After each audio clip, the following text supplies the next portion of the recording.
Olá, muito boa noite, 18 horas e 5 minutos dessa segunda-feira, hoje 29 de maio de 2023, está no ar ao vivo nosso Estação São Léo, direto pelo canal 6 da NET Claro para São Leopoldo, direto pelo canal 14 da NET Claro para Novo Hamburgo, Campo Bom, Sapiranga, Estância Velha e para o mundo inteiro através da internet. Você acompanha a nossa Vale TV também através dos aplicativos para Android e iOS, através do nosso site valetvplay.com e está rolando a nossa live no Facebook e no YouTube, para você curtir, compartilhar e comentar. Comentários também através do nosso WhatsApp, 51-99-750-1414. Horários alternativos pelos canais 6 e 14 da NET Claro ou no nosso canal no YouTube. O nosso Estação São Léo tem um oferecimento de Sicredi, juntos construímos comunidades melhores, e o apoio de Sebratel, global como a internet, gaúcha como você. Sebratel é velocidade na internet, e JG Serviços. Cuide do seu patrimônio, monitore seu patrimônio, proteja, limpe o seu patrimônio com a equipe da JG Serviços. Um programa histórico e muito especial nesta segunda-feira. Estou com uma bancada recheada de convidados aqui. Pode abrir para nós, apresentar para nós, por favor, Vitor. Uma bancada que dispensa apresentações, mas vamos fazê-las devidamente, porque estamos abrindo hoje a Semana do Meio Ambiente. E claro, se essa turma já trabalha um monte o ano inteiro, e trabalha, imagina o que eles estão preparando para esse, que deve ser mais ou menos tipo a Copa do Mundo deles aí, junto com, claro, o Dia Mundial da Água lá, o Dia Mundial dos Animais. Então, muito feliz de poder estar com vocês aqui compartilhando e, sobretudo, junto com a Carmen, podendo contar uma história muito bonita, que é do lançamento do filme Rio dos Sinos, Caminho das Águas. O Caminho das Águas, que é esse filme que conta não só o trajeto desse rio, que é o rio das nossas vidas, né, o rio do nosso vale, mas também toda a história que está por trás dele, toda a história de conquistas em torno da defesa desse rio, que ainda precisa ser muito cuidado, a gente ainda tem muita coisa para fazer nele, mas eu sinto, secretário Anderson, que a gente realmente está no caminho certo, que a gente está caminhando agora para soluções reais, buscando realmente qualificar a balneabilidade, quem sabe um dia de novo, né? Mas no mínimo uma potabilidade muito melhor para todos nós. Muito boa noite, tarde e noite, secretário Anderson Letter, que honra te ter com a gente aqui. Boa noite, Rodrigo, muito obrigado pelo convite, saudar aqui a Carmen, os meus professores aqui, o Darcy Zanini e o Joel Garcia, né? E a todos os amigos e amigas da Vale TV. É motivo de festa o documentário. Quando a Carmen nos procurou, nós não tínhamos a dimensão do quanto a qualidade desse documentário, as entrevistas que foram realizadas, ou seja, ele expressa com todo o valor que nós temos, o carinho, o amor por este rio. Ele está presente ao longo destes 50 minutos, que hoje, inclusive, abriu a nossa Semana do Meio Ambiente numa exibição na Escola Chico Xavier, ou seja, é motivo de comemoração e, evidentemente, o livro, eu estou falando dele. O livro é que também tem livro, né? Tá cheio sempre de novidade. Eu não vou me antecipar. Hoje sem spoiler. Sem spoiler. O documentário. Tem um livro. Né? Tem um livro. Porque, na verdade, assim, hoje o documentário, e a Carmen, ela retrata, né, essa preocupação. Nós tivemos, ao longo da história, e enfrentamos cotidianamente alguns problemas relacionados ao lançamento de efluentes, à poluição. Porém, há, por parte da sociedade que habita a bacia hidrográfica dos Sinos, nos seus 30 municípios, muitas pessoas engajadas e dispostas a promover a melhoria da qualidade da água e garantir a quantidade para essa e para as futuras gerações. Então, de fato, é motivo de alegria esse documentário que está sendo compartilhado com a sociedade da Bacia dos Sinos. A gente tem uma alegria em dobro porque depois dessa conversa introdutória nossa aqui, em seguidinha a gente vai poder transmitir através da... Em seguidinha hoje, daqui a pouquinho, a gente vai transmitir na íntegra o documento, seus 50 minutos de documentário, vocês vão poder acompanhar aqui pela nossa Vale TV. Uma honra te receber aqui, a Carmen, que é produtora cultural, que é idealizadora do projeto, que eu já sei que é uma apaixonada por rios, por água, faz disso uma epopeia Brasil afora, já esteve lá no norte do Brasil, já fez os nossos rios aqui, o estuário do Guaíba já virou série, o rio Jacuí, que eu sou apaixonado pelo que caudaloso esse nosso rio Jacuí. É filme, acabei de receber aqui o link para poder assistir também o Rio Jacuí, que está em exibição na nossa TVE. Vai entrar na TVE. E o Rio dos Sinos, Caminho das Águas, exibição na Vale TV, exibição na Fish TV. Grande abraço para o Mota, para o Gui, toda a galera da Fish TV, e que está percorrendo a cidade de São Leopoldo nas escolas municipais. Carmen Bauer Curval, muito bem-vindo, uma honra te receber aqui. Muito obrigado, eu que agradeço muito a receptividade que está tendo o nosso documentário. E eu digo assim que ele foi feito com muito amor, por uma equipe não muito grande, né? O Anderson fez parte, né, como depoente desse documentário, conviveu conosco um dia, né? E a equipe é uma garotada apaixonada também pelo que faz, né?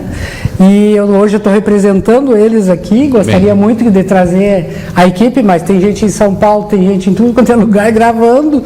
Coisa então, boa, né? O audiovisual bombando também, muito, tá tudo certo. Maravilhoso. E foi um documentário bem pensado, a gente não queria linkar Rio dos Sinos a uma situação caótica, né, de problema ambiental. Eu tenho um carinho muito especial por esse rio. E aí o que eu queria fazer, junto com o roteirista, que é o Pedro Zimmermann, que hoje está em São Paulo. Que é o diretor do filme. Que é o diretor também.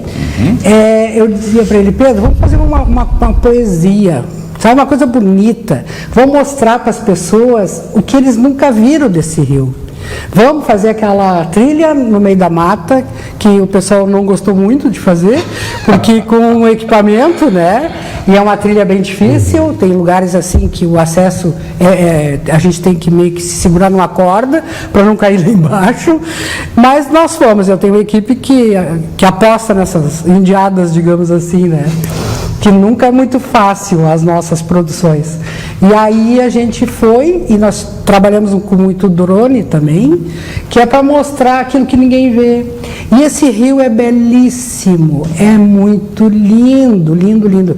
Desde a nascente dele, naquele morro lá, que é várias cascatas, né, que são 4. Lá em Caraá, quase na nascente mesmo. Exatamente, nós conseguimos só acessar ela através de drone, porque tinha uma queda de barreira, a gente não conseguia passar, eu não ia colocar o pessoal também em risco, e a gente estava com guia. Sempre equipamento caro. Exatamente, nossa, se cai ali, a gente está complicado, né?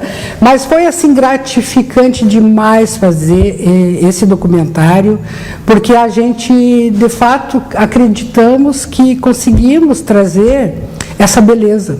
Porque, como o Anderson diz, a gente tem que amar para cuidar. E era isso que eu queria, que as pessoas vissem a beleza desse rio, né, que se apaixonasse por isso aí e que, a partir daí, cuidasse. É isso que a gente queria. Ele começou ontem, eu acho, que nesse negócio todo, né, Anderson? Recente a participação do Darcy. Os cabelos brancos são só uma coincidência aqui, Darcy Zanini. Quando a gente olha essa foto atrás de nós aqui... Quando a gente olha essa foto aqui e enxerga a beleza do nosso rio, a gente chega lá naquele cantinho também, o início do Parque Imperatriz, né? Que eu sei que tu tem um carinho muito especial, uma vivência muito especial para que isso tudo hoje fosse realidade, fosse verdade. Sim. Seja bem-vindo, estreando pelo menos a Estação São Léo comigo, né? Muito boa noite, bem-vindo. Obrigado, Rodrigo, Anderson, Carmen, parabéns pelo trabalho. Obrigado. Meu colega lutador das causas do Rio dos Sinos, Joel. Quando vi o subtítulo Caminho das Águas, Carmen, me remeteu ao trabalho que o Comitê Sinos faz, mas me remeteu à trajetória e o legado que São Leopoldo tem com o Brasil, com a América Latina, que é o legado do Reze, leopoldense, né?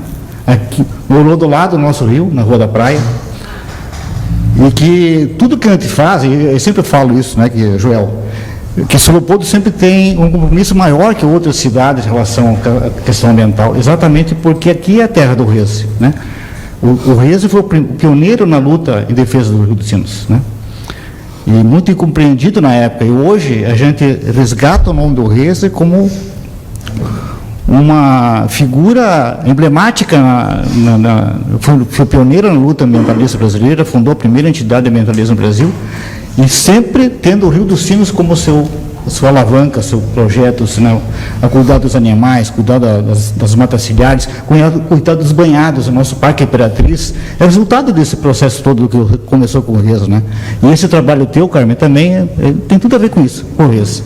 Então, parabéns e vamos tratar dos caminhos das águas. Aqui nós tratamos com o Forte dos Arroios, São Leopoldo, com o Pro Arroios, que é o caminho das águas aqui, dos 4.000 quilômetros de arroios que possui o nosso Rio dos Sinos, 113 quilômetros estão em São Leopoldo. E, como tu falaste, são belezas em que nós estamos descobrindo agora, né, Joel e Sim. Anderson? As cascatinhas, e cada arroio tem uma cascatinha, porque eu não conhecia, que agora, com esse mapeamento que nós estamos fazendo, provavelmente com a tua contribuição, tu vai fazer um filme sobre isso. Ai, que bacana. Sobre os arroios do Rio dos Sinos e São Leopoldo. Valeu. Obrigado, Rodrigo. Obrigado por essa intervenção inicial, apresentando o Joel Garcia, já muito bem-vindo, uma honra te receber aqui. Muito Obrigado. Boa tarde e noite, Joel. Obrigado, boa noite aos ouvintes, boa noite aos colegas aqui da mesa. Realmente, quando eu vi o vídeo, e a gente nos enxerga no vídeo, né? A gente enxerga os nossos antepassados, a nossa história, e aproveitando aqui um pouco a fala do Darcy, do nosso compromisso com o Rio, quando a gente vê São Leopoldo como o berço do início do núcleo da criação de outras cidades aqui, com o rio cortando o centro de São Leopoldo aqui, que é uma característica muito diferente, né? Os diques estão concentrados aqui na cidade, aqui em Novo Hamburgo, né? O rio, que as cidades são afastadas do rio, né? Aqui a cidade se encontra com o rio, os núcleos urbanos, né? Então, toda essa história, esse passado das ocupações humanas, da relação do homem com o rio, é resgatado por esse belo documentário, e eu acho que não só o nosso compromisso, mas o compromisso de toda a população de São Leopoldo é um pouco fomentada ali nesse momento, né? A gente se enxergar no Rio, nosso antepassado, a história que conta a relação do homem, dos povos primitivos, dos imigrantes, do crescimento populacional, e o nosso compromisso com a recuperação do Rio dos Sinos, que é o sonho maior de todos aqui, o Rio dos Sinos recuperado, né? E isso não se faz só com sonhos, né? Se constrói com planejamento, metodologia e com recursos. A gente tem que ter esses recursos, o dinheiro tem que sair de algum lugar. Ô, Joel, e é muita luta, porque a incompreensão de parte da comunidade, inclusive para tentar frear alguns movimentos importantes que são feitos, é muito grande, né? É muito grande. E acho que o secretário Anderson, junto ao Comitê Sinos, junto às nossas lutas para poder estabelecer a cobrança pelo uso da água, secretário, pela estabelecimento das políticas corretas que foram planejadas lá no passado e que a gente deve implementar agora, e não tem mais o que esperar, a gente está num ponto de inflexão. Agora a gente chegou mais uma agressão ao Rio dos Sinos, que é o caso das palometas, desses peixes exóticos, vão causar mais um impacto ambiental. E a nossa preocupação sempre voltada em que um rio que já sofre uma série de ações, né, de ocupação, de exploração, de extração de areia e outros impactos, sofre mais um agora por descuidado, né? Então, não há o que dizer mais sobre a necessidade da gente colocar recursos e ver esses recursos necessários para que o rio seja recuperado. O Anderson, acho que o Darcy destaca bem essa história, né? Esse protagonismo de São Leopoldo sempre, esse pioneirismo lá desde Hessler e todos que vieram depois dele até chegar aos dias de hoje, onde vocês são os protagonistas dessa história.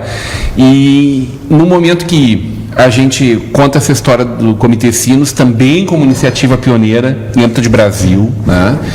Mas contando ainda por ser feito, né? Como é que a gente chega com o nosso Observatório do Meio Ambiente, né? Com a possibilidade de a gente estar junto na Europa, buscando recursos que nos possibilitem construir realidades diferentes, numa iniciativa também única e especial, especialmente de São Leopoldo, né? Então, como é que a gente chega nesse 5 de junho, especialmente nessa semana toda, onde isso é especialmente debatido, né? Nós temos que agir em diversos pontos, em diferentes táticas e estratégias, porque, na verdade, há necessidade de trabalharmos a educação socioambiental. Não é por acaso que nós escolhemos uma escola para inaugurarmos a Semana do Meio Ambiente, porque justamente essa geração ela tem uma compreensão diferenciada em relação à preservação do meio ambiente, a qualidade de vida, a relação da sociedade, ela está se desenhando de uma outra maneira.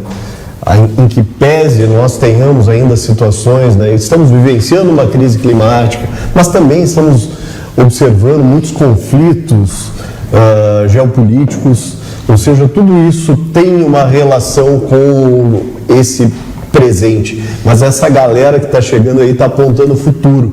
E na verdade, assim, é a ação das entidades ambientalistas, da sociedade civil organizada, do poder público, da política.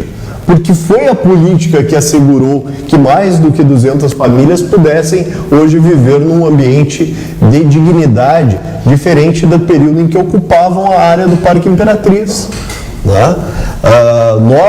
Eu atuo no Comitê Sinos, milito há muitos anos, presidi o Comitê de Gerenciamento, tivemos embates duríssimos em determinados momentos quanto à ocupação do solo, quanto ao respeito à planície de inundação. Por exemplo, quando se teve o debate para que a área da Matias Velho fosse ocupada junto à 448, da qual nós sabemos, né, o Darcy denunciou isso na época da construção, que era a área destinada à construção de um dique, e os impactos que isso representariam para a nossa bacia. Estamos vendo isso. Eu fui ameaçado de morte durante uma plenária, só para teres uma ideia do quanto esse ambiente ele gera conflito, mas quanto também a necessidade de ter um espaço de debate, um fórum, Parlamento das Águas. Então eu creio que nós temos muito a comemorar, porque há avanços acontecendo, mas evidentemente é preciso que essa mobilização ela não esteja longe do nosso horizonte, que a gente siga trabalhando, que a gente tenha pessoas empenhadas, que tenhamos instrumentos como o documentário para poder nos ajudar nesse debate, né? Porque afinal de contas, aqui onde nós estamos, o rio já chegou. Em alguns momentos aqui nessa quadra da 1º de março. Temos foto, 1941. Né? E aí que tá, se criou também uma linha de conflito da sociedade com o rio, e aí os diques afastaram a população leopoldense dele. Nós estamos querendo promover cada vez mais a reconciliação com atividades no Museu do Rio dos Sinos, com o nosso barco escola, com as ações do Parque Imperatriz, com a base ecológica do Rio Velho, ou seja, é momento de nos reconciliarmos com o Rio dos Sinos. Mas quando a gente faz um movimento como é o Sarau do Rio, por exemplo, a gente está fazendo essas pazes, né? A gente está convidando as pessoas para viverem aquele momento de uma forma muito especial, muito carinhosa, né? Sim, evidentemente. Nessa última edição dessa temporada que encerrou agora no penúltimo domingo, né, nós falávamos a respeito disso e dizíamos, né, o quanto as pessoas que estão aqui, 3 mil pessoas que circularam durante um período de Grenal, com uma série de atividades na cidade, com uma previsão de chuva, essas pessoas certamente elas iniciaram a sua semana de uma forma muito mais leve, felizes e contentes e tendo a compreensão. No dia seguinte tinha uma audiência na Câmara de Vereadores e a fala de um dos senhores que estava presente na audiência e que participou do sarau no dia anterior. olha, o quanto o nosso rio precisa de nós. Você é um start, uma reflexão que se dá a partir dessas ações. E o nosso desempenho, por exemplo, os esportes voltados ao Rio. Ontem, de novo, medalha, né? Exatamente. Quer dizer, olha só quanta coisa acontece. Assim, a água é óbvio, né? Graças ao meu gênio. Ah, ele é um dos medalhistas, Tem que bueno. Cardoso. Bueno. Parabéns, Santo. Parabéns toda essa equipe, né?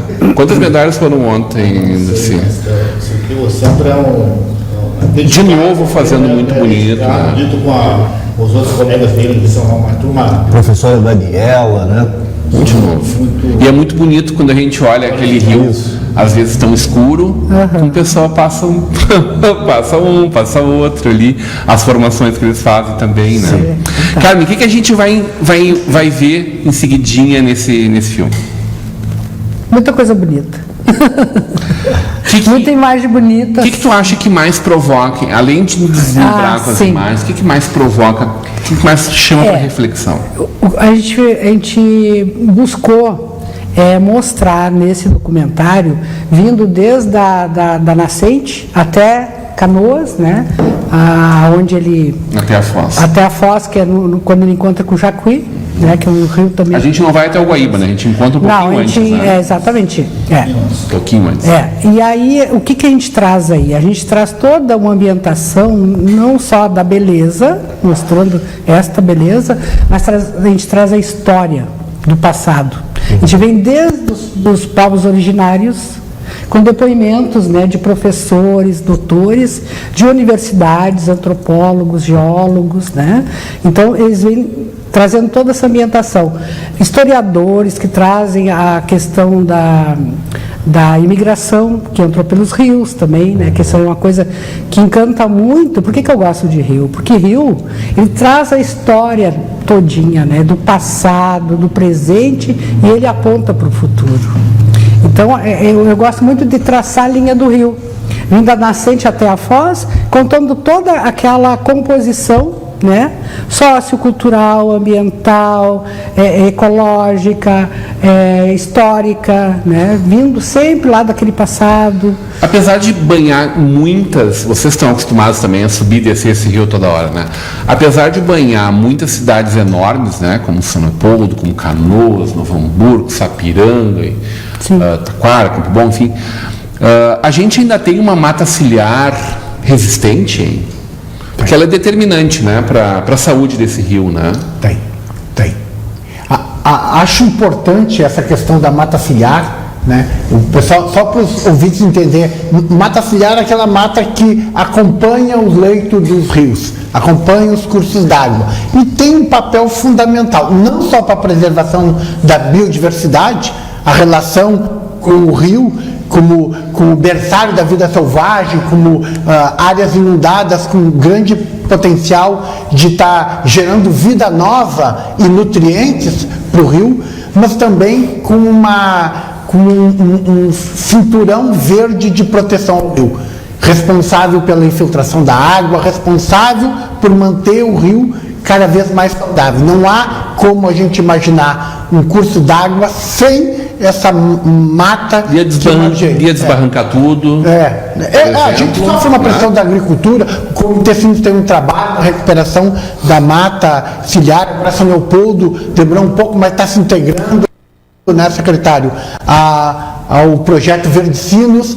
Os banhados aqui que o Darcy também deve falar, é uma situação muito delicada, né? A gente às vezes fala o problema da poluição, mas a gente enfrenta, faz esse enfrentamento com o avanço e o desenvolvimento sustentável para cima do rio diariamente, né? Então, através do nosso processo de fiscalização, através do licenciamento e através de todas as ações da Secretaria do Meio Ambiente, como também são as outras demais secretarias aqui de meio ambiente da bacia. Rodrigo, muito boa a tua questão, porque no último sábado, 27, se celebrou o Dia Nacional da Mata Atlântica. Todo o nosso vale está inserido A gente é o finalzinho dessa mata. Finalzinho ou começo? Bom, pode ser. Para alguns é o começo do bioma Mata Atlântica, começa aqui na região do Vale dos Sinos e vai até Lençóis Maranhenses. A dimensão, mas é o bioma mais degradado do Brasil. Dia 27 celebrou-se, né? E até nós fizemos uma ação aqui a partir do São Leopoldo para chegar ao Lula, né? De que aqueles jabutis aprovados pelo Congresso na última quinta-feira, que destrói mais ainda a Mata Atlântica, as matas ciliares aqui que tu falaste do Rio dos Sinos, corre risco se essa lei for aprovada. Porque o avanço imobiliário, o avanço das lavouras de arroz, o avanço da economia, que é natural das cidades crescerem, não é um país que está em desenvolvimento, crescerem, e como as cidades, como o Joel falou, são muito próximas do rio, sempre, se não houver uma proteção, as matas ciliares correm risco. Então, a importância das matas ciliares, aqui no nosso caso, é importante para proteger ainda o restante do bioma Mata Atlântica, né? O Rio Grande do Sul tem esse compromisso, né? E São Leopoldo, com os projetos que desenvolve, está muito adiantado em relação aos outros municípios, na proteção das matas ciliares, tanto dos nossos arroios, como também a extensão dos 11 quilômetros de Rio dos Sinos que nós temos em São Leopoldo, estão muito bem protegidos. Existe alguma área tão recheada de verde quanto é o nosso Parque Imperatriz? Aqui na bacia hidrográfica dos Sinos é difícil, né? Porque a gente tem outras áreas talvez não tão ocupadas. Acho que não. Parque é só os lados de Gramado, aqueles grandes. Mas aqui na bacia dos Sinos. E aquele de São Francisco, que acho que é o maior da região. Né? Mas quase mesmo as características, eu acho que não. Quase as características que tem aqui, da zona mais potamal, dessa sinuosidade do rio, das áreas de umidade. O banhado é o maior. Acho que o de São Francisco ali é o maior de extensão, mas é outro tipo de ecossistema, né? De ecossistema. A gente viu muito bichinho nesse nosso filme, hein? Não, infelizmente tu não encontrou quando a gente aves e... Não, quando a gente estava fazendo a nascente lá, a gente encontrou bastante pássaros, borboletas, essas coisas assim. Mas depois, quando a gente começou a fazer o percurso dele, a gente fez também em navegação, né? Aí não. Quando a gente fez em navegação, aqui mais próximo, aí o panorama mudou bastante. A gente encontrou bastante poluição, né? Bastante pneu, bota velha, aquela coisa muito. De desenho, assim, que a gente enxerga no sofá, tirar. Muita coisa, assim, sabe? Principalmente pendurado, assim, nas coisa triste. nas bordas. Em vez de ter passarinho pendurado, garça pendurada. As garças, pois é. O PET é uma desgraça, né? O PET, a garrafa PET. Exatamente. E muita sacola plástica também, né? O plástico domina, né? Impressionante, né? É uma pena isso. Isso é importante, a questão do plástico, que o que aparece, a gente vê. Mas o professor Uve, que é um especialista em Rio dos Sinos e fauna do rio, ele tem trabalhado muito junto com os sinos, né? A influência já do microplástico, né? Já na vida das pessoas, né? E o nosso rio certamente também tem esse problema do microplástico hoje inserindo nas vidas do nosso organismo, né? Que é um problema que não é um problema só nosso do Rio dos Sinos, mas graças ao Uve, o Uve já está trabalhando nisso, né? E também desse Leopoldo, né? E trabalhando já nos estudos desses casos para ver se que é, né? Alertar as indústrias, alertar as pessoas a não largarem diretamente, né? Esses resíduos no nosso rio, né? Isso vai prejudicar os próprios todo mundo. Eu acho que é uma foto, né? Uma foto do momento que a gente está vendo. Quando a gente olha para o rio e não vê a vida dele, não só dentro dele, mas no entorno dele, é porque tem algumas coisas erradas, né? Quando vocês vão para dentro do Parque Imperatriz, sempre saem de lá com muitas fotos de pequenos roedores, de vários mamíferos, de muitos pássaros, né? Sim, certamente. Essa composição natural que nós temos aqui na região, né, ela é riquíssima. Sim. E por vezes também tem algumas situações, o barulho do barco que acaba afastando, né? Mas isso não nos distancia da existência, né? Eles podem não ter sido registrados é verdade. no momento da filmagem, mas eles estão presentes, né? Só em termos de peixes, o professor Uwe aponta, né? Sim. 142 espécies existentes Resistentes. Resistente. Aqui em biodiversidade, pelos biomas, aqui é uma região ecótone, a gente diz aqui que é uma região de tensão ecológica, aqui tem presença do bioma pampa e tem presença da Mata Atlântica aqui nessa região. É uma faixa que forma um mosaico. Só para ter uma ideia, em aves descritas aqui para nossa região, a gente tem 256 espécies descritas. Só no Parque Imperatriz, com registro confirmado, a gente tem 125 aves. No último levantamento, no plano de manejo, foi feito um resgate de toda a literatura no Wikiaves, toda a descrição, secretário. 125 espécies confirmadas com avistamento ou com captura de vocalização. Então, isso demonstra o potencial de que é o Parque Imperatriz e do que é as áreas preservadas em matéria de biodiversidade, em matéria de geração de mais vida e mais diversidade para o rio e ao redor. Mas aí, João, o Parque Imperatriz, muito especialmente, a gente vai ter já um encontro marcado, né, secretário? Dia 5. Vamos estar junto lá, né? Vamos organizar, vai ser uma festa bonita. Todo mundo aqui convidado, vamos ter uma transmissão especial, né? Vamos passar o dia lá, trazendo imagens aéreas, trazendo imagens de chão, conversando lá de dentro sobre tudo que a gente enxerga lá. Eu tenho várias participações aqui para compartilhar e a gente precisa em seguida chamar o nosso filme. A Liliane Marques está dando boa noite, a Maria Regina Winger Abel está dando boa noite. Parabéns pela escolha do tema, muito obrigado, doutora Regina. A Celina Berti Moraes está dando boa noite, pessoal. Grande bancada, só os tops. Elson da Costa dando boa noite, a Liliane Marques, parabéns a Carmen e todos. Matheus Dias está dizendo boa noite, saudações aos amigos da bancada. Joel está maravilhoso no terno da Dolce & Gabbana. Teu amigo, provavelmente, Joel. Celina está dizendo o programa Pro Arroios, capitaneado pelo Darcy, merece reconhecimento nacional. O Gilson Veríssimo está dizendo boa noite a todos os participantes da mesa, em especial o secretário Anderson Etter, que vem fazendo um trabalho maravilhoso na Secretaria do Meio Ambiente. A Rosemary Machado está dando boa noite a todos. A Suzana Vongon está dizendo, Celina, muito bom. Referenciando as bancadas dos tops aqui. A Ângela Micho está dando boa noite, o Everson Gardel está dizendo boa noite, parabéns pelo tema e pelos convidados. Maria Helena Fleck, oi Mari, está dando boa noite. Rodrigo Bancada. A Ângela está dizendo lamentável. A Sayonara Alano está dando boa noite, muito bom, adorei o tema. Boa noite, Sayonara. A gente tem um encontro marcado contigo amanhã às 18 horas, né, no nosso Fala Cidade. Eu quero puxar ainda, antes da gente ir para as nossas considerações finais, fecha para mim aqui, por favor, Vitor. Este cartaz aqui nós ganhamos ele da Carmen, nós vamos deixar em exposição tanto no estúdio de Novo Hamburgo quanto no estúdio de São Leopoldo.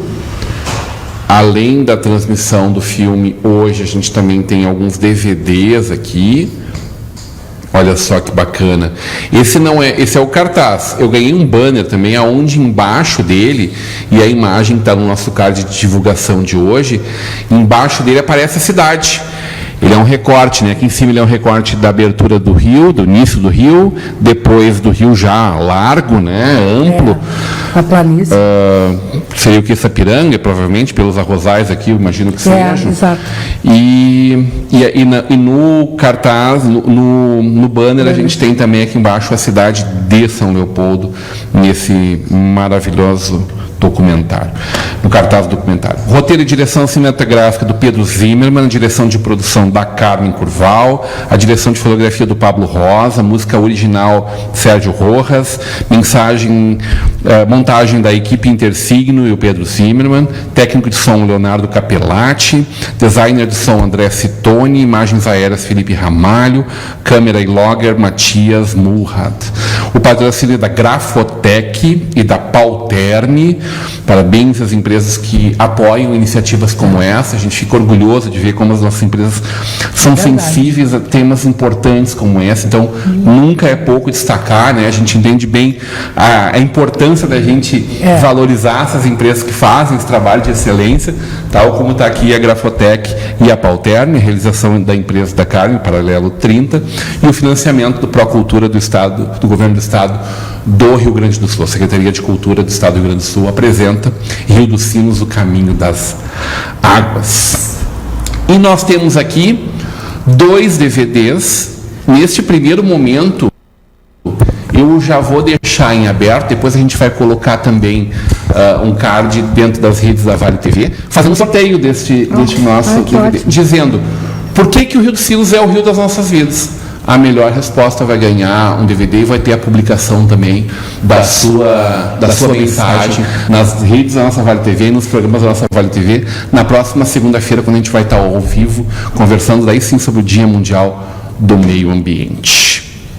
Gente, o programa vai continuar, mas vai continuar diferente daqui a pouquinho. A gente, em seguidinha, vai fazer a transmissão do filme, né, do Rio dos Sinos, Caminho das Águas. Agora, eu quero convidar muito especialmente João Garcia, os nossos convidados, para que a gente faça uma despedida breve aqui e um até logo, porque a gente volta a conversar na próxima segunda-feira, né, João?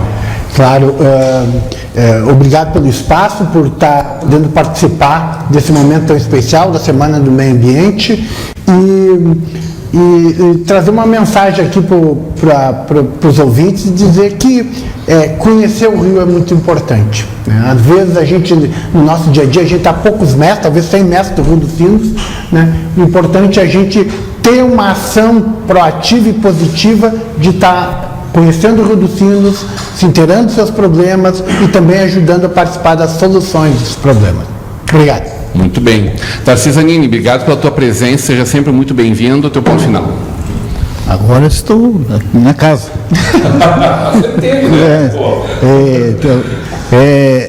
Dia 5, sabe que eu e o César estamos arrumando bem o parque para as pessoas adentrarem nos 694 hectares. Eu não conheço, o Anderson não conhece, o Joel não conhece o que é o parque. Nós estamos tentando chegar no miolo do parque, o centro do parque, o centro geográfico do parque. Nunca chegamos, né? E no dia 5 já vamos levar alguns locais que nós estamos adentrando agora. Vocês vão ser pioneiros, né? Vão chegar no lago, no banhado mais perto e mais bonito que acho que tem dentro do parque, é o Banhado das Camélias. Está muito bonito, nós estamos limpando, com a ajuda do Alvino lá, né? Nós estamos fazendo uma trilha, né? Que futuramente vai ser uma ciclotrilha dentro do Parque Imperatriz. E vamos levar no meandro. O nosso Rio dos Sinos tem um meandro, o nosso parque tem um meandro do Rio dos Sinos dentro do parque, tem um arroio dentro do parque. Isso só o Parque Imperatriz tem no dia 5, então todos estão convidados aqui para chegar lá, né? Que horas vão começar, Anderson? No dia 5? No dia 5 nós temos... Bom, tem uma série de atividades. Mas é isso aí, Rodrigo. Vou falar, Pois Começa cedo de manhã lá. Vamos recortando aí. Obrigado pela oportunidade. E quando precisar falar do Rio dos Sinos, Parque Imperatriz, biodiversidade, áreas protegidas, convida nós aí, quem vai estar aí para falar bem. Muito bem, Carmen Bauer Curval, parabéns pelo trabalho, vamos ter a oportunidade de acompanhar ele agora, seja sempre muito bem-vinda, estou louco para olhar o Japuí também. Lá de cima, da onde tu fizeste, no norte também? No Rio Tapajós. Tapajós, vou acompanhar a tua saga, tá? A série já foi ao ar? A série sobre o Rio Guaíba? Sim, já foi. Estou louco para acompanhar há a tua 2 saga, anos então. passados. Obrigado pela presença, parabéns pelo trabalho, seja sempre muito bem-vinda. Teu ponto final. Eu que agradeço, viu, pela oportunidade, né? Que isso aí não é sempre que acontece, porque normalmente a gente, nesse contexto aí, é um pouco solitário.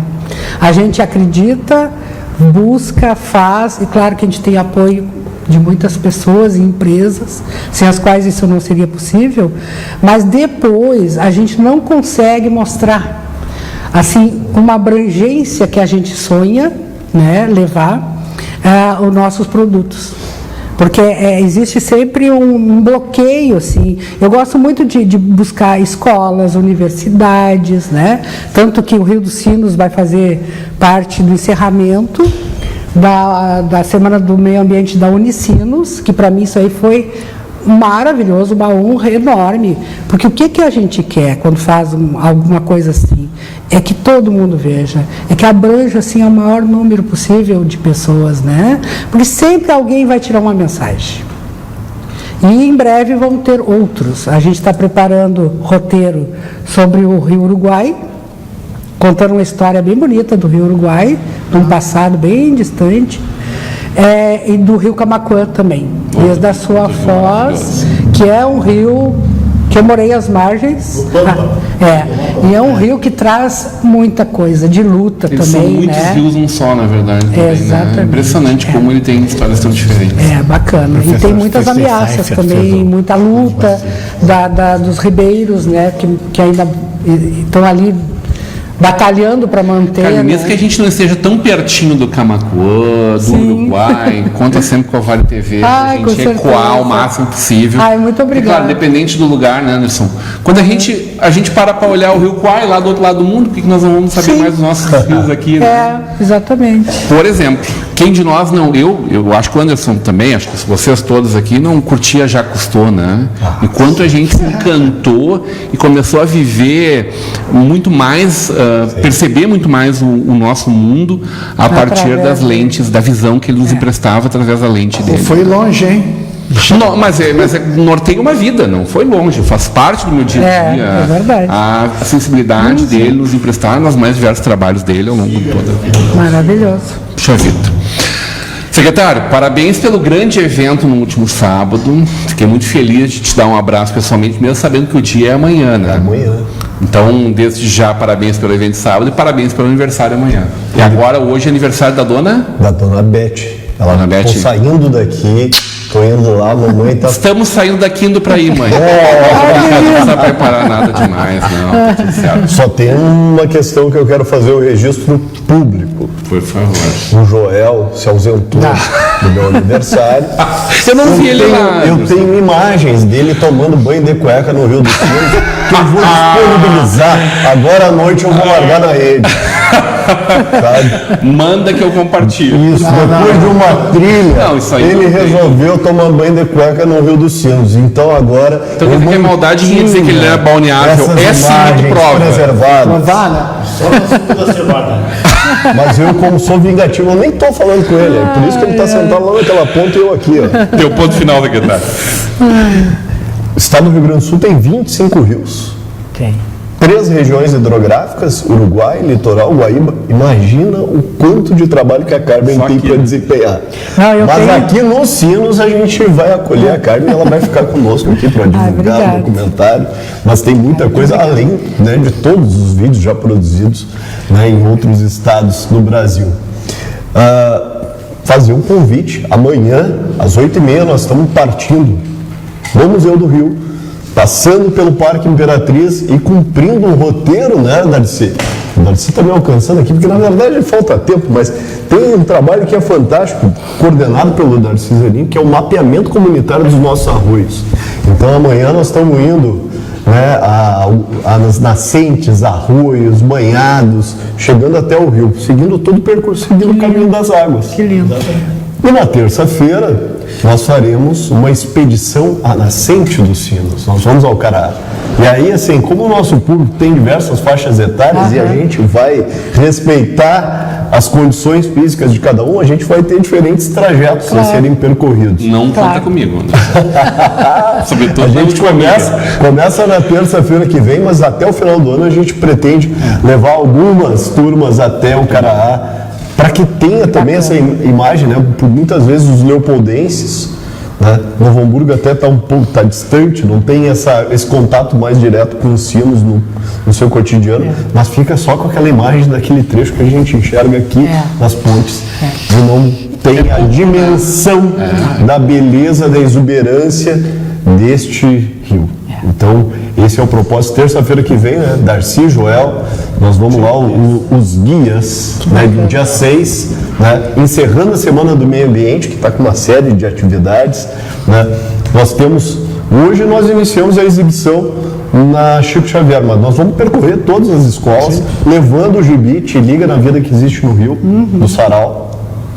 e levando o livro do Parque Imperatriz, mas o livro do Parque Imperatriz é só... Tu vai mostrar para ele na segunda-feira. É só segunda-feira. Sábado, às 15 horas, haverá o piquenique de lançamento do nosso Parque Imperatriz, o gigante verde do Vale dos Sinos. Lá no Parque Imperatriz vamos fazer uma grande festa de lançamento desse livro, que tem uma série de contribuições. Estamos cumprindo um circuito aí, está muito bonito. Quem teve a oportunidade, o Rodrigão já viu o livro, né? Tá todo mundo adorando. Que bacana. Muito bem, Parabéns. a nossa audiência ainda, a Ângela Mich está dando parabéns, excelente programa. Fiquem agora então com a exibição do nosso Rio dos Sinos, Caminho das Águas, agradecendo demais essa bancada maravilhosa nessa segunda-feira, mas sobretudo o carinho da tua audiência. A gente fica por aqui, mas a Estação São Léo segue por mais 50 minutos da exibição desse lindo trabalho. A gente volta amanhã, tem Fala Cidade, eu volto com vocês na quinta-feira a partir das 18 horas ao vivo. Até lá.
Se nós pensamos numa teoria do povoamento americano que justamente inicia no final da Era do Gelo, esses primeiros povoadores de origem asiática, eles chegam aqui numa paisagem nunca vista antes, cheio de animais diferentes, de plantas diferentes, de paisagens diferentes. Então, rapidamente, esse grupo, homens e mulheres, crianças, idosos, entram aqui e dizem, é um paraíso.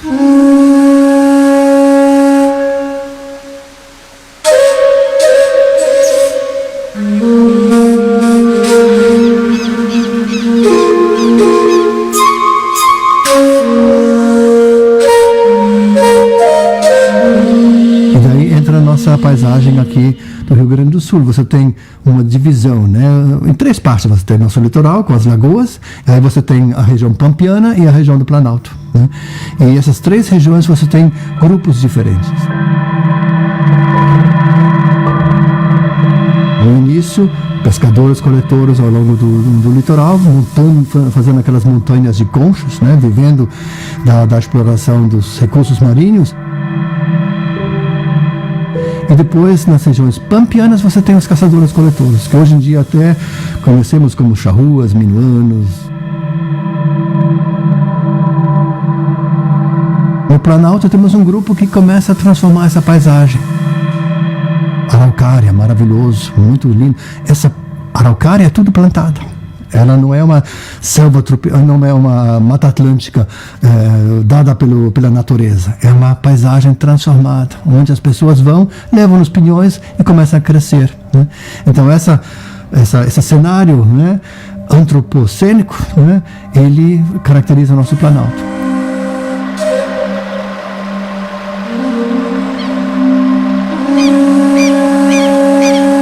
O Guarani, ele vem dessa região amazônica,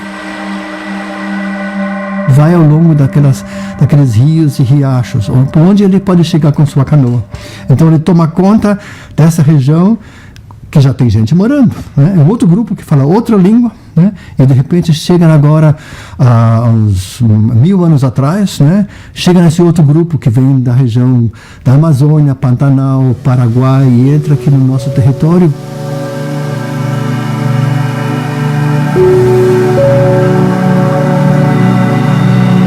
Vai até o Rio Uruguai, né? Até o Rio da Prata, até aí eles vão, né? E sempre ficando perto desses rios. Ao longo do rio você fica como se fosse ao longo de uma estrada, né? Uma estrada fluvial, né? Que, como eu já disse, não é apenas um lugar de deslocamento, mas um lugar de subsistência. Você vive, né, dentro e através do rio. O rio, todo mundo sabe, quando ele começa essa dança, né, fazer esses meandros, você tem lugares apropriados para morar, outros lugares para pescar, outros lugares para tirar argila, para fazer cerâmica. Então, ao longo desse ritmo do rio, você tem, em pontos estratégicos, esses sítios arqueológicos desses grupos que falam a língua tupi-guarani.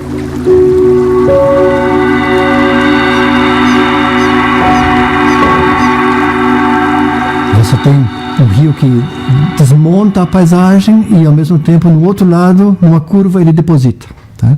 Então, onde você vai morar? Tá? Onde você vai montar tua maloca? Onde você vai juntar a tua família, né? Teu grupo? Então, esses são os pontos estratégicos que os arqueólogos já conhecem. Temos todo um colar enorme de uma grande quantidade de sítios arqueológicos pertencentes a esses grupos em Guarani. Então, aí você tem as pessoas morando. Outros lugares também têm sítios menores e ficam nos afluentes. Então você tem toda uma rede diferente. Muitas vezes, esses são lugares de permanência curta. As pessoas vão para lá, montam uma roça, caçam e voltam. O Guarani, ele tem uma relação diferente com a água. Essa água, para ele, não é só transporte, ele vive dessa água, ele tem uma relação com essa água, né? Ele divide a água em porções pequenas.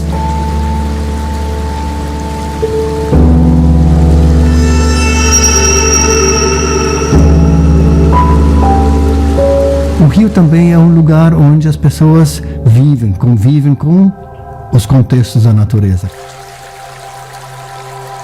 Com as árvores, com a água em si, né, que em Guarani se chama ig. Né? Nós usamos muito ig no nosso dia a dia, né? Falamos de Iguaçu, significa a grande água, né? Igarapé é o caminho das canoas, né? Um riozinho que leva as pessoas a algum lugar. Igaçaba é um pote que guarda água. Igapó é a água parada. Então, nós temos tanta água que nós precisamos dividir essa água em toponímios diferentes. Isso que faz a coisa interessante. Essa região do Rio dos Sinos, ela é muito interessante porque você tem o rio que passa por uma planície. Você tem os rios que vêm das montanhas, mas nesse caso você tem ele calmo, você tem ele lá na planície, e à vista você tem as encostas da serra, e no topo da serra. Aí você tem duas paisagens diferentes e dois grupos diferentes, que têm uma relação diferente com sua paisagem. O Guarani tem uma relação com a planície, com a água, ele precisa plantar, né, a mandioca, o milho, e o povo que vive lá no Planalto vive em função, em relação com as araucárias, a caça e outros recursos que ele tem. Então você tem tem dois grupos, um olhando para o outro. Eles estão se trocando também, né? Nós temos um caso bem interessante no contexto arqueológico, onde dentro de uma casa, que é uma casa subterrânea, que é usada pelos grupos que vivem no Planalto, um pote, uma cerâmica que vem do povo lá de baixo, né? Então você tem essa troca entre eles. Como essas trocas aconteceram, aí você tem muita fantasia para preencher essa história, né?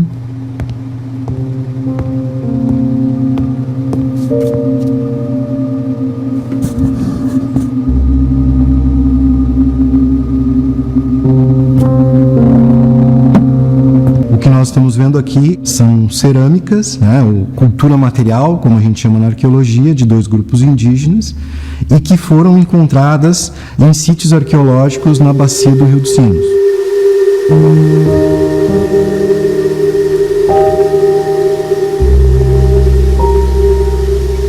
A maior parte dessas cerâmicas são dos grupos Guarani pré-coloniais e dos Kangang, né, dos ancestrais dos Kangang. A forma como os Guarani ocupam a paisagem, eles ocuparam pelo leito dos grandes rios. E o Rio dos Sinos, nessa região, ele foi o vetor da ação dessa ocupação territorial ao longo desses anos, ao longo desses séculos.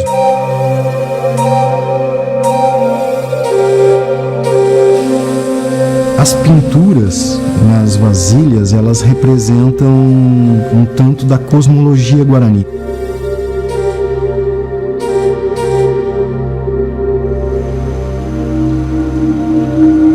A paisagem que os guaranis escolhem para se instalar, isso desde tempos ancestrais, são paisagens definidas pelas divindades, pela ligação religiosa que eles têm com a própria terra.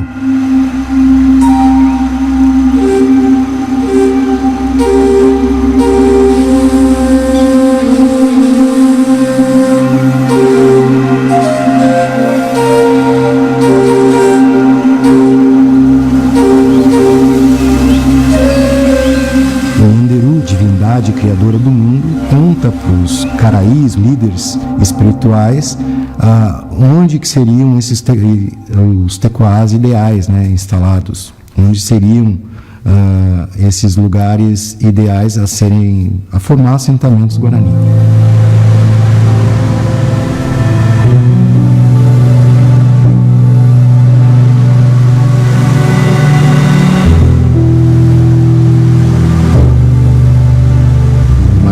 Dessa cerâmica vai estar localizada em vários sítios. Mais antigas seriam 1000 anos atrás e as mais recentes 300, né, até a ocupação colonial, que foi com o período em que os Guarani pararam de fazer cerâmica.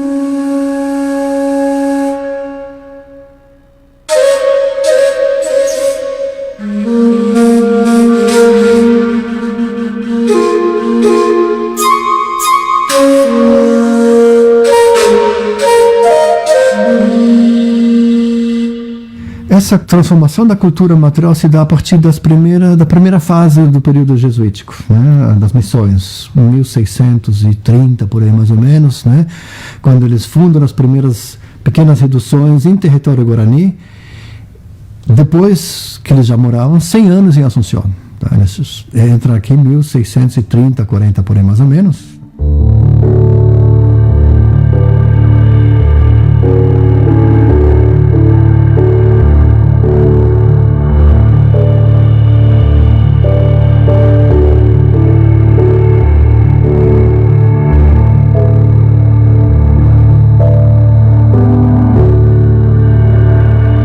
Quando os jesuítas entram, eles vêm com mulheres, com caçadoras, com os acompanhantes, intérpretes, né? Que a jesuíta não vai sozinho, tá? Ele sempre tem gente acompanhando ele. E o homem não vai sem a mulher, e a mulher não vai sem o homem. Então, quando eles entram nesses territórios aqui, é um jesuíta junto com seus acompanhantes de origem indígena.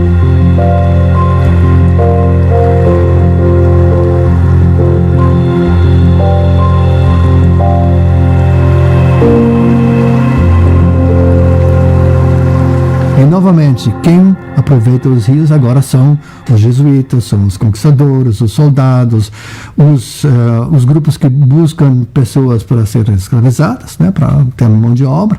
Então, eles entram nesses rios, né, e a partir desse movimento, novamente pelos rios, entram em contato e chegam aqui até na região do Rio dos Sinos.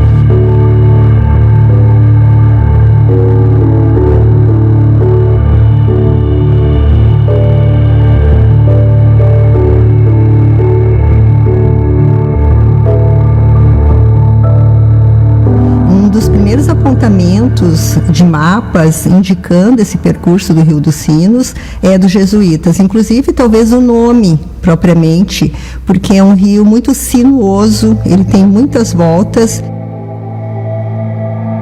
Não é um percurso tão extenso, mas com algumas dificuldades de navegação, especialmente no século XVIII.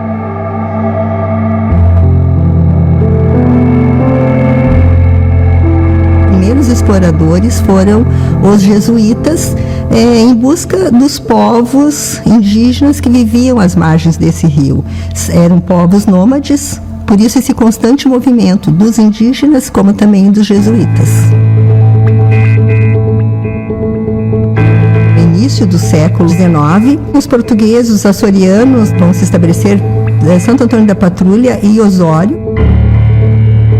Colocavam gados e já algumas instalações também de casas. Embora as narrativas nos digam assim que esses lugares dificilmente iriam prosperar por inóspito o clima, a distância do Rio de Janeiro, a distância de São Paulo. A ocupação se dava assim de forma esporádica. As narrativas, principalmente, elas são de 1820, dando conta de Porto Alegre como já uma vila que tem algum potencial. É preciso dar um suporte para Porto Alegre. Ela é uma cidade com uma privilegiada posição geográfica. Ela está ali às margens do rio Guaíba, com a possibilidade de uma navegação para o litoral norte e também para o litoral sul.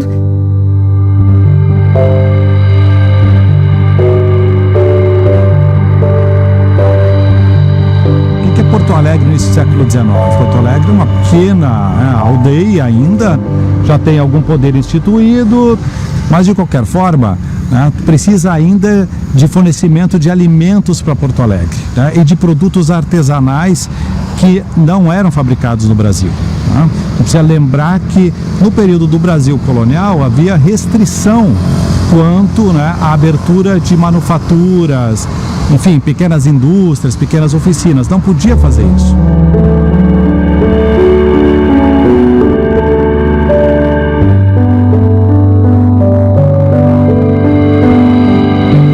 A imigração alemã vem então 3 tipos de imigrantes: imigrantes agricultores, imigrantes artesãos e imigrantes soldados, né? Quer dizer, homens que deveriam também atuar como soldados aqui no Brasil, tá?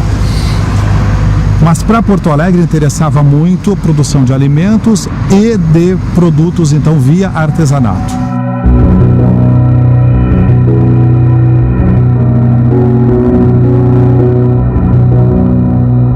O brasileiro tinha uma fazenda perto de Pelotas. E essa fazenda eles transferem para São Leopoldo, que é hoje São Leopoldo e arredores. Tá? E aí a ideia de colocar então imigrantes alemães, agricultores e artesãos no que é hoje São Leopoldo tem a ver com essa propriedade que já era do governo, né? Se fabricavam cordas e velas para os navios.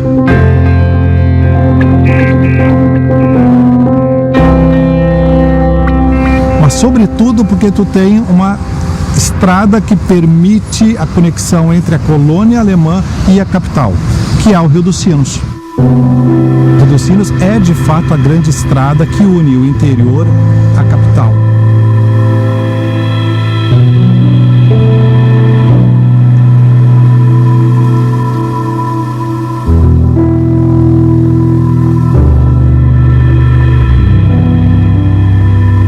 O Rio dos Sinos vai ser a única via.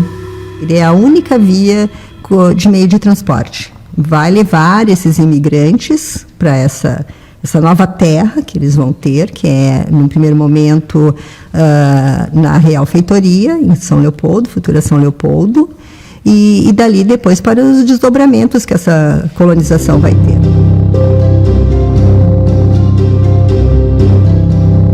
Esse pessoal vem e as famílias são muito numerosas, né? Está no senso comum, o pessoal sabe, 8, 10, 15, 20 filhos. Tá? Então, rapidamente, aquela primeira área delimitada para colonização em São Leopoldo, as terras se esgotam.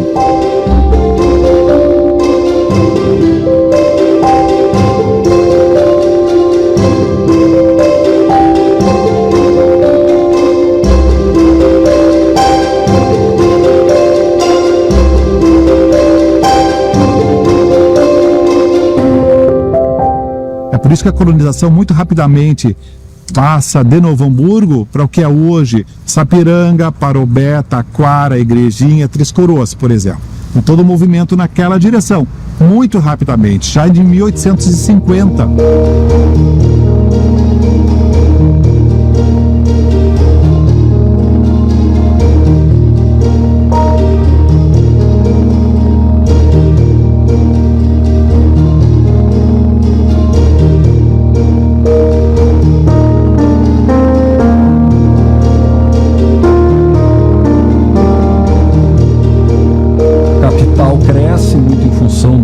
Com a colônia e um fica alimentando o outro. Já no fim do século XIX já tinha esse problema, de que as terras eram insuficientes para a população que estava ali.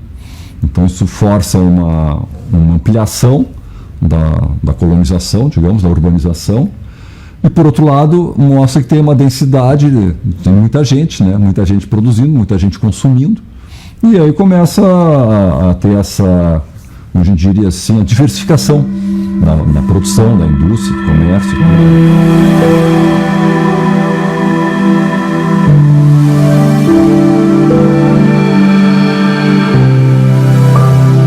Então nós temos esses agricultores se espalhando por toda essa região.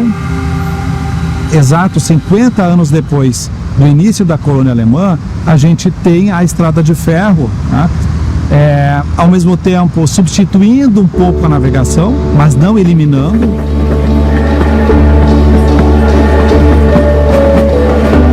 Inclusive agigantando a possibilidade do deslocamento das pessoas e das mercadorias. Tanto que depois vai a Novo Hamburgo, vai a Taquara, vai a Canela, né, e tal. Mas o rio continua com a sua importância, sim.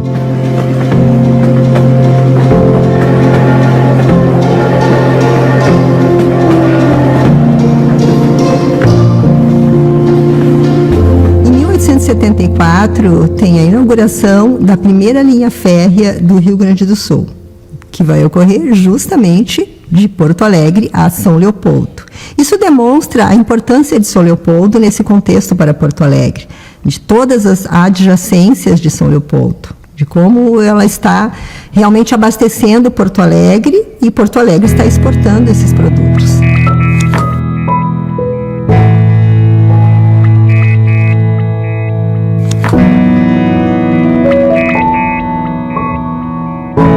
A partir de 1860, nós temos já companhias de navegação. Aí já são embarcações a vapor. O pessoal que começou com um barco a gasolina, ele vai investir, ele vai comprar um barco a vapor, ele vai fazer uma companhia, ele vai ter mais barcos, e aí ele já começa as embarcações a vapor com companhias. Uma das primeiras em São Leopoldo, Blaut Companhia, em Taquara, Dil e Companhia.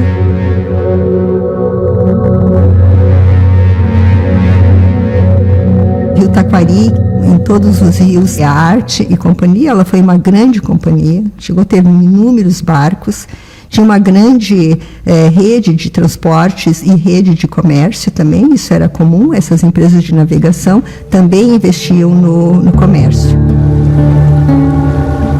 Logo começaram também a navegar pela Lagoa dos Patos e seguir direto até o Porto de Rio Grande.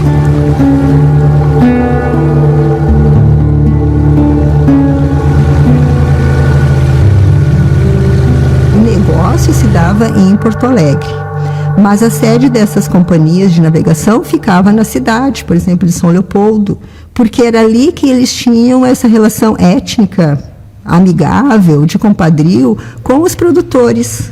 Eles conheciam todas aquelas pessoas, eles falavam o mesmo idioma, eles faziam visita, eles sabiam como produzir, inclusive. Então, isso fez com que essas companhias crescessem.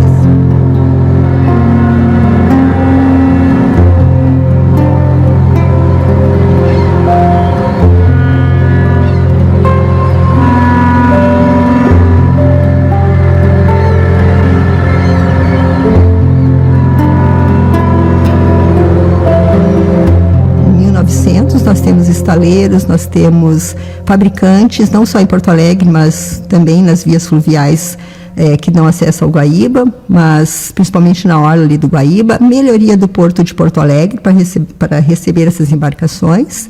Então, é realmente um negócio significativo.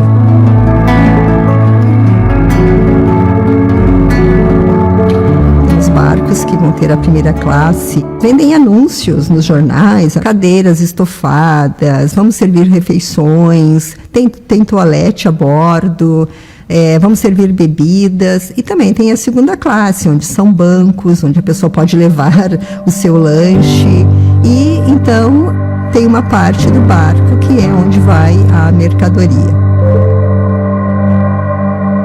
Já essa população que havia enriquecido, vamos dizer, em São Leopoldo e nos arredores, ia para Porto Alegre comprar louças, tecidos mais caros, calçados, móveis. Uma viagem de São Leopoldo até Porto Alegre podia durar 6 horas. Quem faz as descrições, principalmente, são os estrangeiros que vêm para o Brasil e que vão fazer esses passeios de barco. Franceses, principalmente, belgas que estavam visitando aqui o Rio Grande do Sul, eles fizeram essas viagens e nos dão assim, uma ideia do que era, como também os relatórios, né, dos departamentos técnicos do Estado.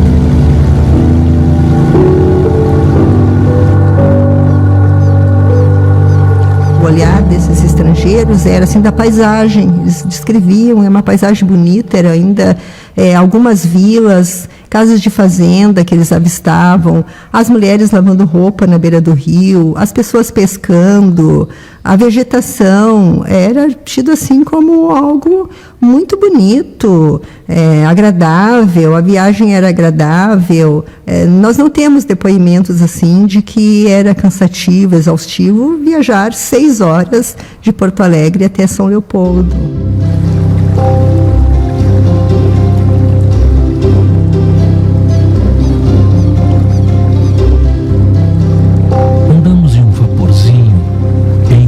Deliciosamente calmo, com águas verdes e com uma exuberância de árvores, flores e folhas ao longo do caminho.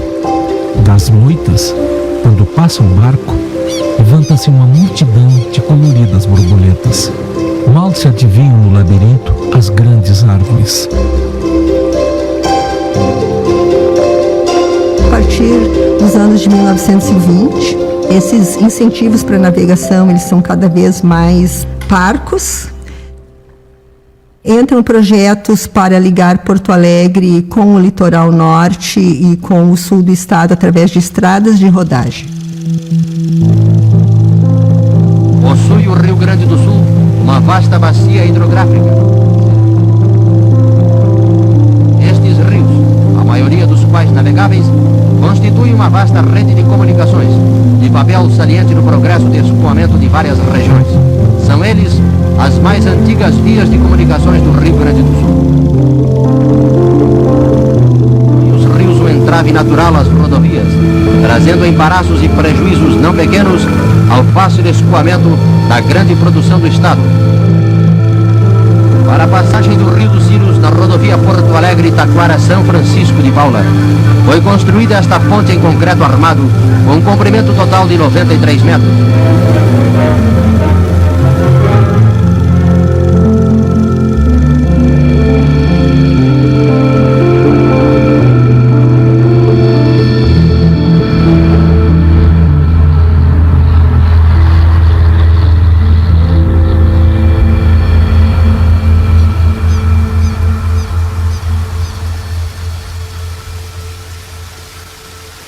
os investimentos se voltam para a estrada de rodagem, os poucos que tinha na via navegável são retirados, e com isso as companhias elas também não conseguem mais se manter.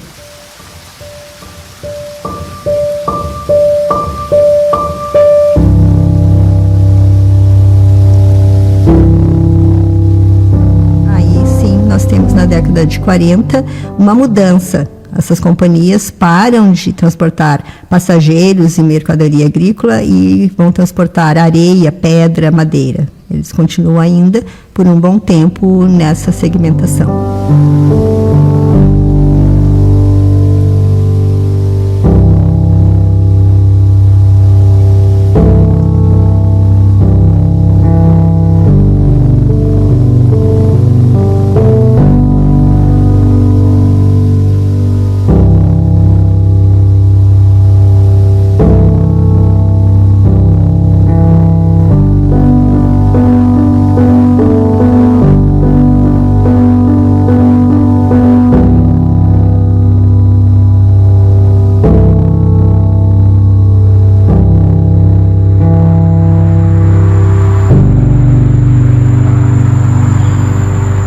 Essas áreas todas, então, né, provenientes lá das antigas áreas de colonização, elas passam por um grande processo de industrialização, as cidades crescem, né, se modernizam, enfim. E aí nós temos um movimento que é esse que falávamos, né, do êxodo, chamado êxodo rural. Quer dizer, as pessoas pouco a pouco começam a sair, né, do meio rural, né, dos seus minifúndios, da sua propriedade rural, e migram para a cidade em busca de trabalho. Nesse cenário tem algo bem específico, sobretudo a partir da década de 70, que é assim, um grande boom da indústria coreiro-calçadista.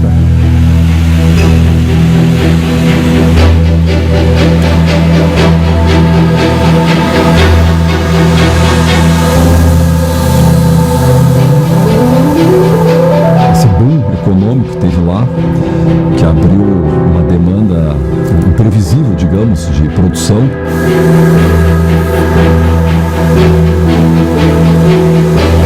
e levou a um enriquecimento muito grande dessas cidades, dos setores da população. E como ele era de mão de obra intensiva, não tinha gente que chega para atender a indústria calçadista. Então começa esse fenômeno da migração interna, digamos, até de volta, né?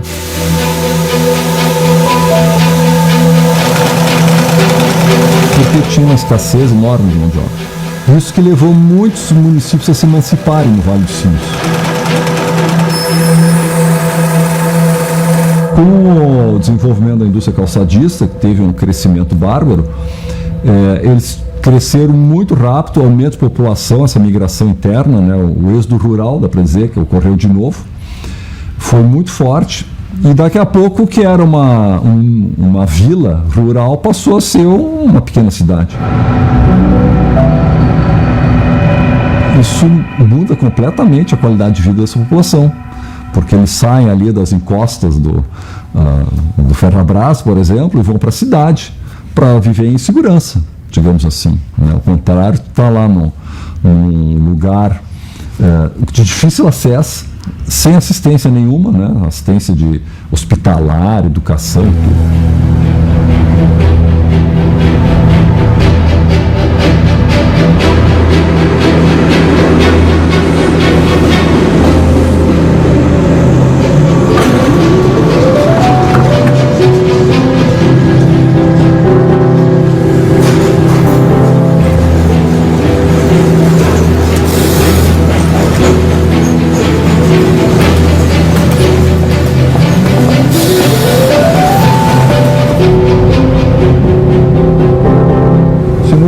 Ali, a maioria era descendente de germânicos. A partir dessa migração vem gente de tudo que é lado.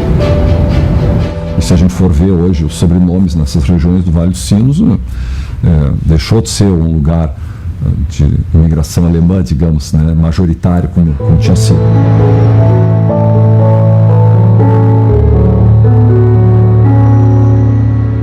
De Taquara para cá, onde você tem a concentração populacional expressiva da bacia.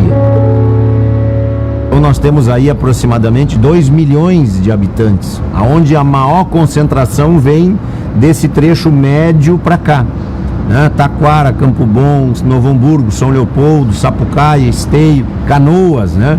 Então se chega nessa concentração maior de pessoas e, por sua vez, de atividades econômicas que têm relação com o impacto causado no rio. Esses últimos 50 anos, assim, a transformação foi muito presente.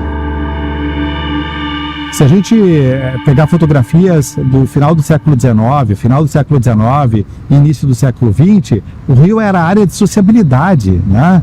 Tu tinha o pessoal andando de canoa, tu tinha o pessoal fazendo ginástica, o pessoal nadando, fazendo piquenique, pescaria, né? Além daquele transporte que a gente já comentou, de mercadorias e pessoas. Isso nós perdemos, porque foi preciso canalizar o rio dentro dos diques em função das enchentes. O rio ele está canalizado, ele está espremido, né, entre os diques, e nós não socializamos com o rio. Essas áreas, então, que eram as antigas áreas de deságue, né, onde o rio fazia suas enchentes, elas são aproveitadas para o mercado imobiliário agora, né? Formal e informal, né? Legal ou irregular, como a gente pode chamar.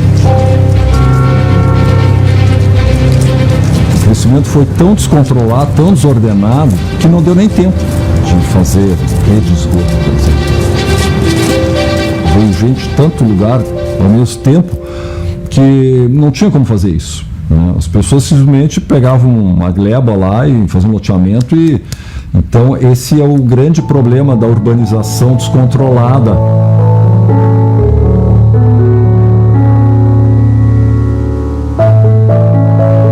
E aí tu tem questões da produção de lixo, né, contaminação das águas. E uma água contaminada num local assim é uma água contaminada que vai chegar ao rio, tá? Então, quer dizer, não é só um problema da indústria, né, mas é também, inclusive, desses loteamentos.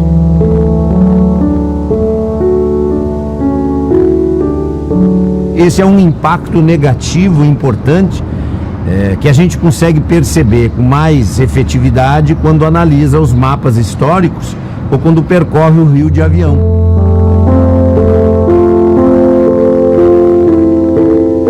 Quando se analisa as imagens, né, de satélite da nossa bacia aqui, se percebe como os municípios avançaram, né, em muitos casos em direção aos banhados, em direção às margens, se aproximando perigosamente do rio, mudando as funções desses ambientes e causando problemas na sustentabilidade do rio.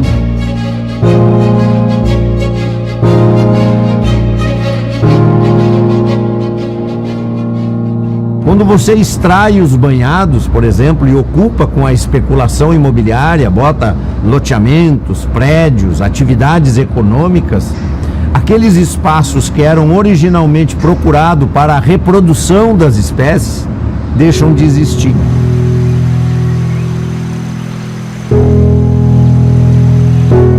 Os estudos que já foram feitos aqui na bacia mostram uma redução de mais de 70% dos banhados que outrora, no processo histórico, existiam. Isso é preocupante, porque as experiências que nós temos de recuperação dessas áreas, para que eles voltem a funcionar como berçários de várias espécies de peixes, de aves, nós não temos muito sucesso nisso.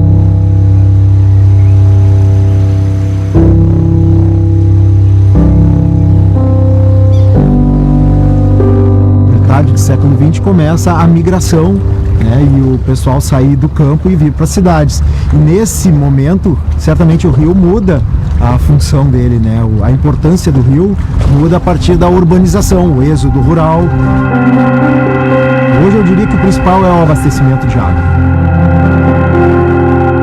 né, porque nós precisamos respirar ar puro e nós precisamos beber água. Depois disso nós precisamos nos alimentar e as outras questões da vida humana, né? Mas basicamente tomar água e respirar puro é essencial.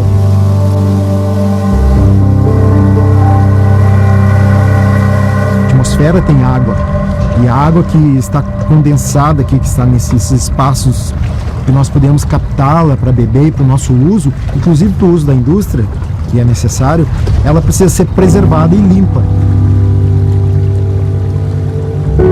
O rio como um elemento que abastece a sustentabilidade da cidade. Nós não temos água, né, que não seja do Rio dos Sinos para sustentar todos esses municípios. É a fonte principal.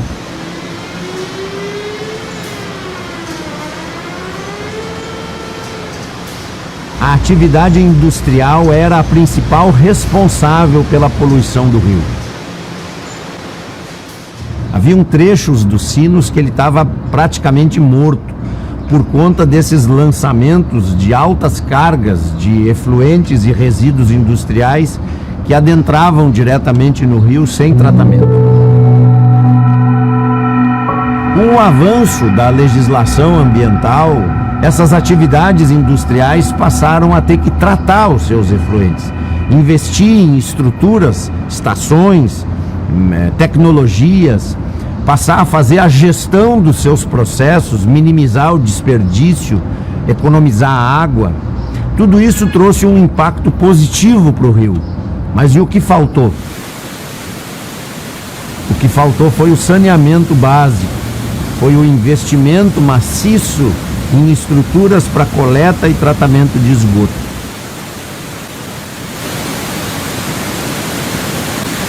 Hoje o sofrimento, a agonia dos Sinos se dá pela falta de investimentos em coleta e tratamento dos esgotos gerados por todo esse contingente de pessoas. Nós havíamos passado muito tempo discutindo a qualidade do rio, mas ninguém estava preparado para discutir se tinha água suficiente para todo mundo. Então se inicia um processo de expansão na parte alta da bacia das lavouras de arroz e que usam grandes volumes de água para poder produzir o arroz irrigado.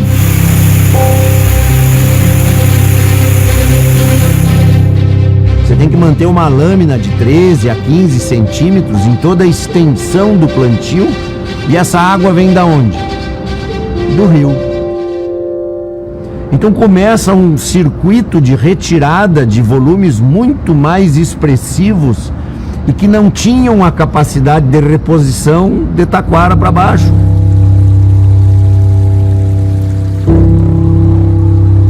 Então a gente começa a perceber que o rio vai baixando o seu nível por conta de estiagem. O rio reduzia muito o seu volume de água circulando. Quando você tira esse excesso de água, você concentra essa poluição e começa a criar problemas para o rio de um fenômeno natural chamado autodepuração. O rio faz isso. Como um ser vivo, ele depura a poluição através de bactérias, fungos, micro-organismos, né, que vivem dentro do rio.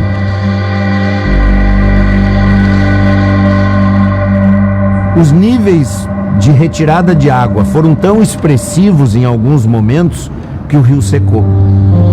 Houve trechos do Rio dos Sinos que ele ficou estreitinho, quase um riachinho, por conta desse excesso de água tirado daquela parte alta do rio. O resultado foi um rio enfraquecido, sem água, mas com uma alta carga de poluição, entrando num regime de fragilidade muito perigoso, até que descarrega no rio uma carga de poluição devastadora vinda da Utresa, naquele outubro de 2006. Essa carga encontra o rio sem vazão, baixo volume e uma piracema vigorosíssima. Centenas de milhares de cardumes adentrando os rios gaúchos no chamado da vida. E o que eles encontram aqui? A morte.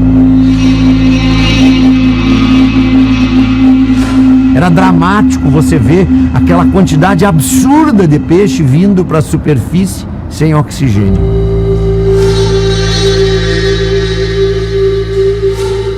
Era dramático você estar ali presenciando esse momento que mostrava que era preciso mudar essa lógica perversa de não cuidar do rio.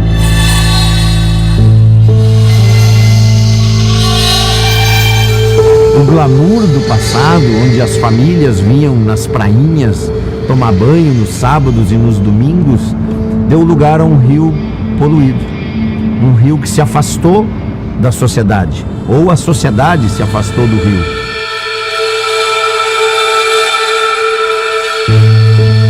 Toneladas e toneladas de peixes mortos aqui no Rio dos Sinos. Não se pode associar apenas a um fator específico. Ficou vinculado naquele momento o lançamento do efluente industrial como causador, mas nós estávamos num período, né, de estiagem, nós tínhamos uma série de situações que acabaram por ocasionar aquela triste imagem que teve repercussão internacional.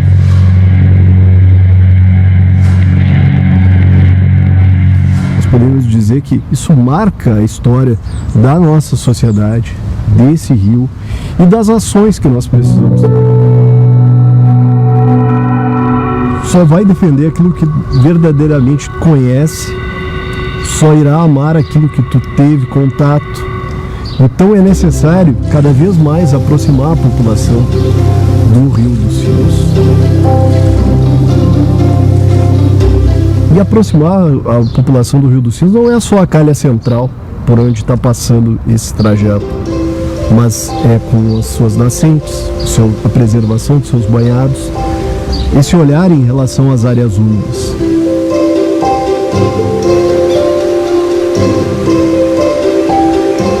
Ou seja, envolver a sociedade nesse conjunto que representa os recursos hídricos da bacia hidrográfica dos Sinos, ele se faz necessário e é fundamental.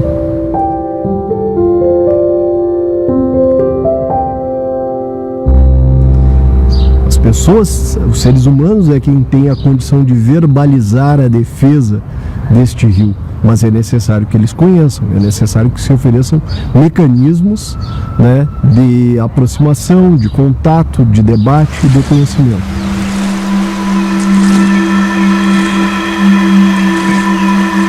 Eu sou que nem o rio, eu sou otimista. No rio tudo passa. Talvez o tempo ruim passe também. E o tempo bom, com mais proteção ambiental, seja possível. Eu acho que a gente tem um grande trabalho pela frente. O que se espera é que venham mais para ajudar a construir essa solução.